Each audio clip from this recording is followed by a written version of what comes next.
Hello magical minds. तो dear, अभी हम बहुत अच्छा क्वेश्चन करने जा रहे हैं। थर्ड नंबर का क्वेश्चन हम बहुत अच्छा करने जा रहे हैं। इससे आपके कॉन्सेप्ट जो है ऑप्टिमल कैपिटल स्ट्रक्चर के और भी ज्यादा क्लियर होंगे। बार बार मैं बोल रही हूँ, ये आपके एग्जाम में आ रहा है, कुछ ऐसा ही क्वेश्चंस जो है बनकर आ रहे हैं। इनका थोड़ा सा लेवल है, तो आप ध्यान से देखेंगे तो बहुत इजी है। राइट, अगर आप ध्यान से देखते हैं तो बहुत इजी है। तो प्लीज मेरे साथ एक एक लाइन पे बने रहिएगा। राइट, तो यहाँ पर देखिएगा, यहाँ पे पहली लाइन क्या लिख रहा है, a company earns profit of ₹3 lakh per annum after meeting its interest liability of ₹1,20,000 on 12% debentures। अब देखिए, पहली लाइन में इसने हमें बहुत सारी इंफॉर्मेशन दी। पहली चीज तो आपको ये समझ में आया कि कंपनी जो प्रॉफिट अर्न कर रही है ₹3 लाख का, वो इंटरेस्ट देने के बाद का प्रॉफिट है, यानी कि दैट इज ईबीटी। पहले इंफॉर्मेशन हमें ये मिल रही है। ईबीटी हमें दे रहा है। इंटरेस्ट अमाउंट कितना बोल रहा है, 1,20,000। इंटरेस्ट अमाउंट कितना है, 1,20,000। ये इंटरेस्ट दिया किस पे जा रहा है, 12% डिबेंचर्स पे। दिया किस पे जा रहा है, 12% डिबेंचर्स पे। यानी ऑलरेडी कंपनी के पास 12% डिबेंचर्स हैं, और अगर हमें उस डिबेंचर्स का अमाउंट निकालना है तो हमें ये पता है कि उन डिबेंचर्स पे 12% इंटरेस्ट दिया गया है। यानी 12% बराबर कितने के, 1,20,000 के। ठीक है, तो 100% यानी डिबेंचर की वैल्यू क्या होगी, 100%। तो 12% अगर बराबर है 1,20,000 के, तो डिबेंचर्स की वैल्यू क्या होगी, 100% किसके बराबर होगा, 1,20,000 डिवाइडेड बाय 12% कर दीजिए, इंटू 100% कर दीजिए। परसेंट परसेंट आपस में कट जाएगा और आपका आंसर निकल आएगा। कितना आएगा आपका आंसर, आपका आंसर आएगा 10 lakhs। कितना आएगा, 10 lakhs। यानी ऑलरेडी कंपनी के पास 10 lakhs के डिबेंचर्स हैं। अब कुछ स्टूडेंट्स को ये कैलकुलेशन नहीं समझ में आई, ठीक है, तो कोई दिक्कत नहीं है। आप डिबेंचर का अमाउंट एक्स मान लीजिए। नीचे फिर से मैं सेम कैलकुलेशन दूसरे ढंग से कर रही हूँ। इस पे 12% इंटरेस्ट दिया गया, ठीक है, 12% इंटरेस्ट दिया गया, और इंटरेस्ट कितना आया, 1,20,000। 1,20,000, तो एक्स का अमाउंट क्या होगा, यही तो होगा 1,20,000 इंटू 100/12। समझ में आ रही है बात, ठीक है। तो आप ये कर सकते हैं, आप ये भी कर सकते हैं, ठीक है। तो भी आपका आंसर कितना आएगा, आपका आंसर आएगा 10 lakhs। क्लियर है मेरी बात, ठीक है। आगे की कहानी पढ़ते हैं। टैक्स रेट गिवन है 50%। ऑलरेडी कंपनी के पास नंबर ऑफ इक्विटी शेयर्स हैं 10 रुपए के, 10 रुपीज के 80,000। कंपनी के पास ऑलरेडी रिटेन अर्निंग्स यानी रिजर्व एंड सरप्लस है 12 lakhs। The company proposes to take up an expansion scheme। Company अपना बिजनेस बढ़ाना चाहती है, एक्सपेंड करना चाहती है, जिसके लिए उसको 4 लाख रुपए और चाहिए, 4 लाख रुपीज और कैपिटल चाहिए। ऑलरेडी कंपनी के पास 80,000 10 रुपीज के इक्विटी शेयर्स हैं, रिटेन अर्निंग्स है, 12% डिबेंचर्स है, और कंपनी को 4 लाख रुपीज और चाहिए। It is anticipated that, ये माना गया, after expansion के बाद the company will be able to achieve the same ROI, return on investment। और return on investment मैंने टॉपिक शुरू करने के पहले आपको पढ़ाया था, क्योंकि मुझे पता था कि कैपिटल स्ट्रक्चर में ROE, ROI, return on share holders, इसका यूज आ सकता है। तो इन्होंने कहा कि आफ्टर एक्सपेंशन भी कंपनी सेम ROI अर्न करेगी। ROI से क्या निकलेगा, EBIT, जो कि प्रेजेंट में है, ठीक है।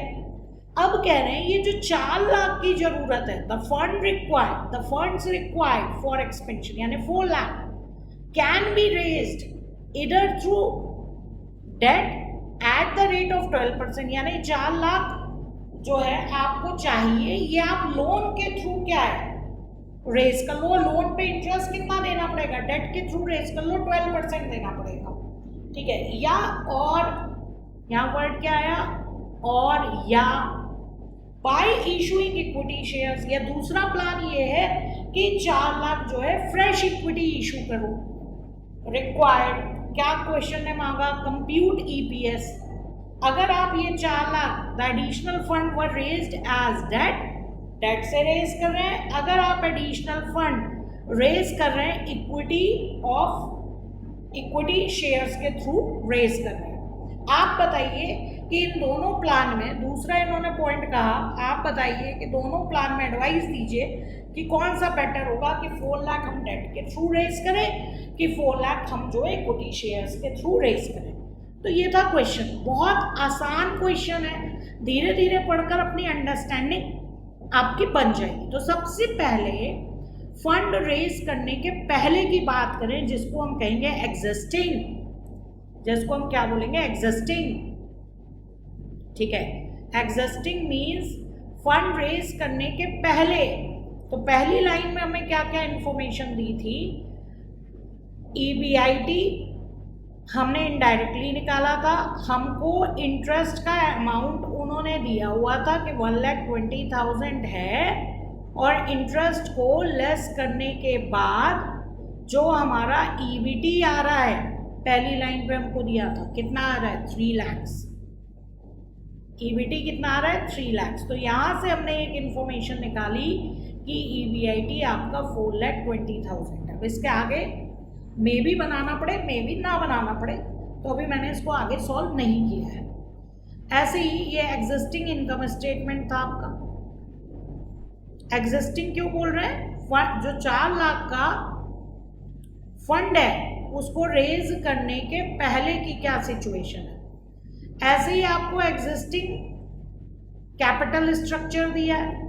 एग्जिस्टिंग कैपिटल स्ट्रक्चर क्या दिया है, क्वेश्चन ने कहा था इक्विटी शेयर कैपिटल है। क्वेश्चन ने क्या कहा था, ये हो गया पहला कंपटीशन, ये हो गया दूसरा, कि इक्विटी शेयर कैपिटल है 80,000 शेयर्स हैं 10 रुपीज के हिसाब से, तो 80,000 10 रुपीज के हिसाब से कितने हो गए, 8 लाख। दूसरा बताया था रिटेन अर्निंग से कितने की, 12 लाख। ठीक है, और तीसरा पहली लाइन से हमने पता किया था कि ऑलरेडी कंपनी जो है 1,20,000 का इंटरेस्ट दे रही है 12% डिवेंचर्स पे। तो ये हो गया हमारा वर्किंग नोट, ये हम कैलकुलेशन डिवेंचर्स की किस में कर लेंगे, वर्किंग नोट नंबर 1 में कर लेंगे। ठीक है, और यहाँ हमने लिखा 12% डिवेंचर्स, इसकी वैल्यू हमने कहा कैलकुलेट की, वर्किंग नोट नंबर 1, वो पहले ही मैं आपको कैलकुलेट करके दिखा चुकी।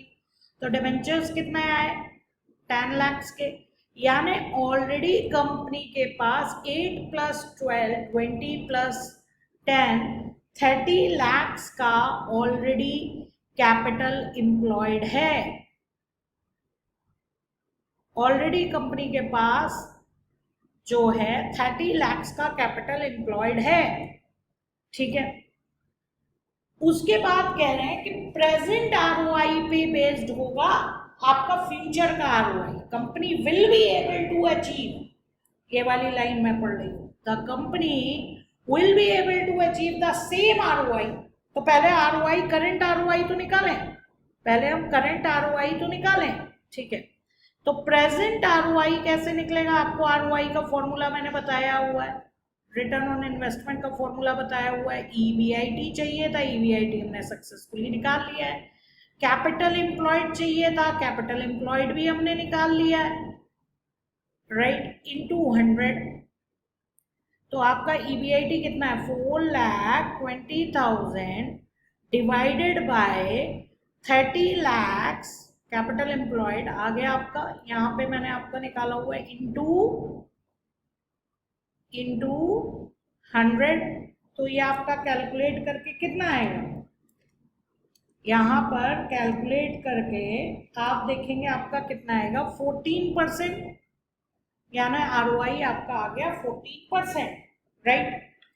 अब यहाँ पर अब हम बात करते हैं फ्यूचर की कि इनको कितने रुपए चाहिए, 4 लाख रुपीज और कैपिटल एम्प्लॉयड में चाहिए। ऑलरेडी आपके पास 30 लाख की कैपिटल एम्प्लॉयड है, और आपको 4 लाख रुपीज और चाहिए, ठीक है। प्रपोज्ड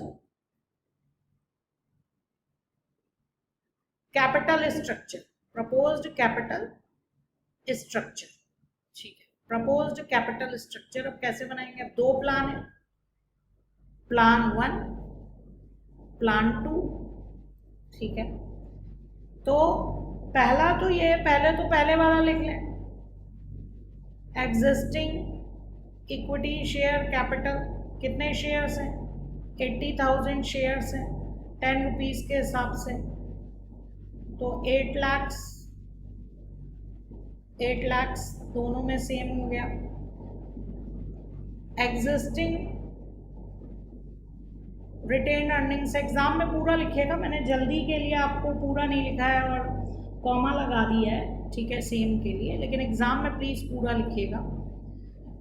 12 लाख ऑलरेडी जो पुराने वाले एग्जिस्टिंग 12% डिबेंचर्स हैं वो भी आपके ऑलरेडी हैं कैपिटल एम्प्लॉयड में, 10 लाख।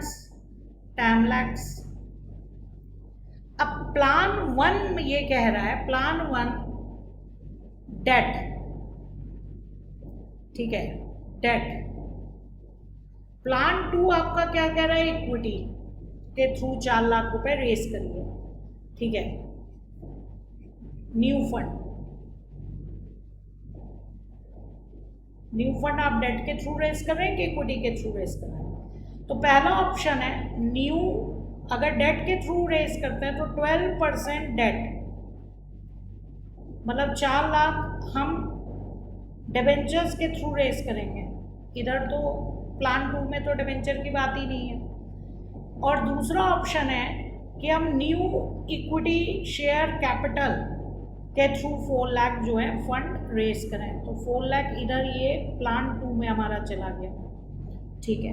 तो अगर हम ऐसा करते हैं 4 लाख फंड रेस करते हैं तो हमारा टोटल कैपिटल एम्प्लॉयड जो है वो क्या हो जाएगा? 34 लाख। और इन्होंने कहा कि अगर 4 लाख फंड आप रेज कर लेते हो तो आफ्टर एक्सपेंशन फंड रेज करने के बाद भी ROI हमारा क्या रहेगा जो पहले था, ROI हमारा क्या रहेगा जो पहले था। तो पहले हमने ROI कितना निकाला? 14%। ये देखिए लाइन लिखी है ना, the company will be able to achieve the same ROI as at present, जितना प्रेजेंट में उतना ही क्या है फ्यूचर में होगा। तो यहाँ पे 14% ROI निकाला था, ठीक है। तो प्रेजेंट ROI आपका कितना है? 14%, यही फ्यूचर में रहेगा। तो आप इस ROI की हेल्प से फ्यूचर का EBIT निकाल सकते हैं, ठीक है। यानी कि प्रपोज्ड EBIT, क्योंकि हमें इनकम स्टेटमेंट बनाना पड़ेगा और इनकम स्टेटमेंट बनाने के लिए क्या चाहिए? EBIT चाहिए। EBIT के बारे में कोई इंफॉर्मेशन नहीं, डायरेक्ट नहीं दी गई है कि EBIT कितना बढ़ेगा, केवल ये लाइन दी गई कि जो ROI पहले था एक्सपेंशन के बाद भी वही ROI का परसेंटेज होगा। तो EBIT के लिए हम इस ROI के परसेंटेज का यूज कर लेंगे। ROI किस पे निकलता था? कैपिटल एम्प्लॉयड पे। तो EBIT निकालने के लिए हम लोग क्या करेंगे? 34 लाख का 14% निकाल लेंगे। 34 लाख का 14% जो है हम लोग निकाल लेंगे। बताइए कितना आ रहा है? यहाँ पर सब लोग निकालिए। 34 लाख का 14% हम निकालेंगे तो हमारा आएगा ₹4,76,000, ठीक है। जिनको ये डायरेक्ट परसेंटेज वाली बात समझ में नहीं आई है उनको मैं बता दूं कि आप ऐसे भी कर सकते हो कि ROI गिवन था 14% मतलब 0.14, EBIT आपको चाहिए था, न्यू कैपिटल एम्प्लॉयड आपका क्या है 34 लाख आ गया, राइट। तो अब आप EBIT निकाल लीजिए। EBIT आप कैसे निकाल लेंगे? 34 लाख मल्टीप्लाइड बाय 0.14 कितना आ जाएगा आपका? 4,76,000। आई होप आपको ये बात समझ में आ गई होगी। ठीक है, आप ऐसे भी EBIT निकाल सकते हैं। ठीक है, अब हम क्या बना लेंगे, income statement, proposed income statement. मतलब कि अगर एक्सपेंशन करते हैं तो हमारा इनकम स्टेटमेंट क्या बनेगा।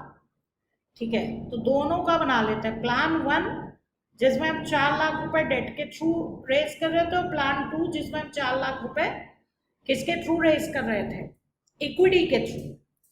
EBIT हमने निकाल लिया, EBIT हमने निकाला अभी 4,76,000। तो दोनों प्लान में हमने 4,76,000 EBIT रख दिया। 4,76,000 हमारा EBIT है, माइनस एक तो पुराना इंटरेस्ट था, एग्जिस्टिंग इंटरेस्ट जो पुराना था 1,20,000 का जा रहा था 12%, वो तो अभी भी जाएगा क्योंकि पुराना डेट तो दोनों ही कैपिटल स्ट्रक्चर में है।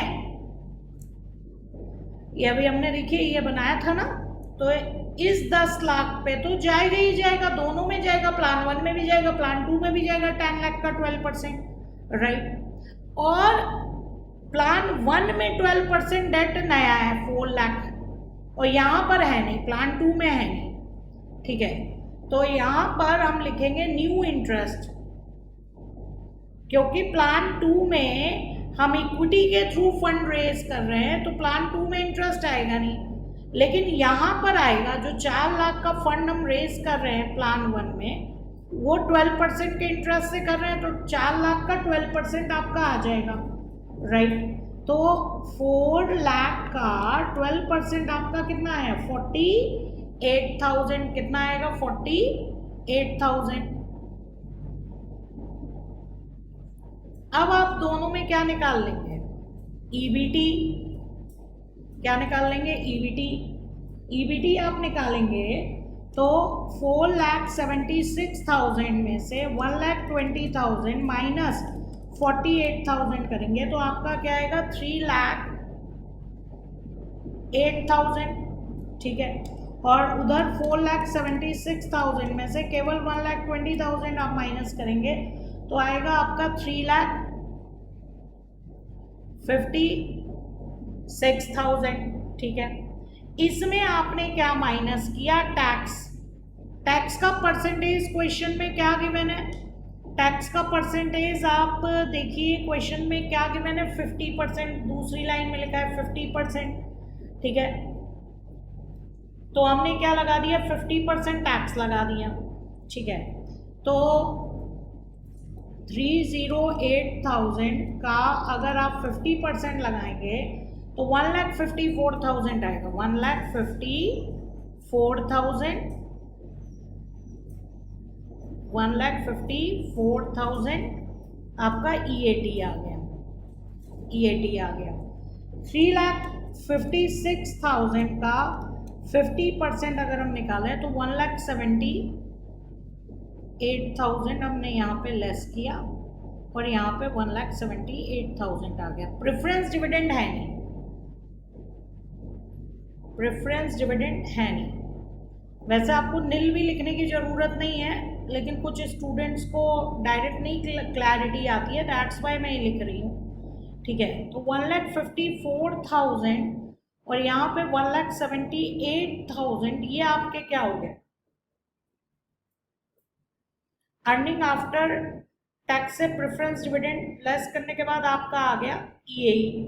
अब इसको हम डिवाइड करेंगे number of equity shares, number of equity shares. अब देखिए यहाँ पर एक बात ध्यान से देखिएगा, नंबर ऑफ इक्विटी शेयर्स ध्यान से देखिएगा।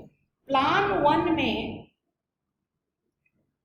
1 में केवल और केवल डेट है, डेट के थ्रू हमने फंड जो है ये 4 लाख रेस किया है, तो number of equity share plan 1 में केवल और केवल क्या होंगे, 80,000। ठीक है, तो प्लान 1 में तो 80,000 हो गए, लेकिन प्लान 2 में आपने फ्रेश इक्विटी जो है 4 लाख की इशू की हुई है, फ्रेश इक्विटी आपने 4 लाख की इशू की हुई है, और यहाँ आप देख रहे हैं ₹10 है, एक शेयर का प्राइस क्या है, ₹10 है। इट मीन्स कि ये जो 4 लाख है अगर 10 रुपीज के हिसाब से हम देखें तो 40,000 शेयर्स होंगे। यहाँ पे कितने शेयर्स होंगे? और 40,000 शेयर्स होंगे, ठीक है। तो यानी कि प्लान 1 में केवल 80,000 शेयर्स है, लेकिन प्लान 2 में पुराने शेयर्स प्लस नए शेयर्स दोनों आएंगे, यानी 80 प्लस 40, राइट, 80 प्लस 40, राइट। इतनी बात आई होप आपको समझ में आ गई होगी। तो यहाँ पर हम क्या करेंगे, यहाँ पे नंबर ऑफ शेयर्स लेंगे 80,000 और यहाँ पे नंबर ऑफ शेयर्स लेंगे 80,000 प्लस 40,000, यानी कि 1,20,000 नंबर ऑफ शेयर्स लेंगे। और फिर हम निकालेंगे ईपीएस। तो जब हम इधर निकाल रहे हैं 1,54,000 डिवाइडेड बाय 80,000 जब हम निकाल रहे हैं तो हमारा यहाँ पे आ रहा है 1.925 रुपीज ईपीएस आ रहा है, ठीक है। और 1,78,000 को जब हम लोग 1,20,000 से डिवाइड कर रहे हैं तो हमारा ईपीएस कितना आ रहा है? 1.4833 आ रहा है। मैंने यहाँ 1.48 लिख दिया है, ठीक है। तो अब यहाँ पर देखिए आपका आंसर गिवन है। पहले प्लान 1 का कितना आ रहा है? 1.925 और 1.48 हमारा किसका आ रहा है? इक्विटी वाले प्लान का आ रहा है। तो बिल्कुल यही हमारा आंसर आ रहा है, 1.925 और 1.48। अब अगर हम कहें कि कौन सा प्लान बेस्ट है, ये कंपनी को आपको एडवाइस देना है, ये कंपनी को आपको एडवाइस देना है, तो आपका ग्रीन सिग्नल है कि 4 लाख डेट के थ्रू फंड को रेज किया जाए। तो आपको क्या समझ में आया? आपको ये समझ में आया कि आपको ग्रीन सिग्नल प्लान 1 को देना है, जिसमें जो एडिशनल कैपिटल रिक्वायरमेंट है, जो एडिशनल फंड है, वो किसके थ्रू रेज किया जाएगा? वो डेट के थ्रू रेज किया जाएगा। क्योंकि प्लान 1 में डेट के थ्रू जब हम फंड रेज कर रहे हैं तो आपका ईपीएस आ रहा है 1.925 और अगर हम वो एडिशनल 4 लाख का फंड इक्विटी के थ्रू रेज कर रहे हैं तो आपका ईपीएस है 1.48। तो कौन सा ईपीएस ज़्यादा है? अगर हम फंड जो है 4 लाख रुपीस का जो फंड है वो डेट के थ्रू रेज कर रहे हैं तो हमारा ईपीएस ज़्यादा है। आई होप इतनी बात आपको समझ में आ गई हो। अगर आपको न्यूमेरिकल अच्छा है तो प्लीज़ वीडियो को लाइक करना ना भूलें और आगे अपने फ्रेंड्स के साथ इसको शेयर करते रहें। Okay, thank you.